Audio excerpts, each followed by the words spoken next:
Okay, the drill that I'm about to show you on video now is a drill we call an over duck and dive.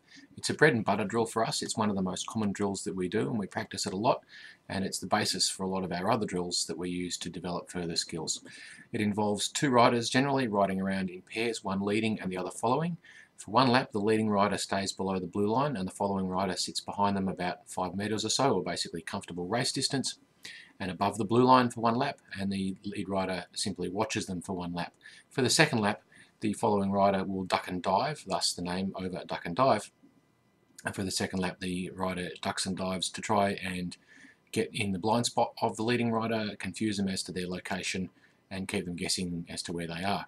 It's a very useful drill, and it's a very basic skill, and it's our usual introduction to being able to ride the track without looking where you're going. One of the reasons why we do it in pairs as our introductory drill is the second rider, or the following rider, is also the safety for the lead rider.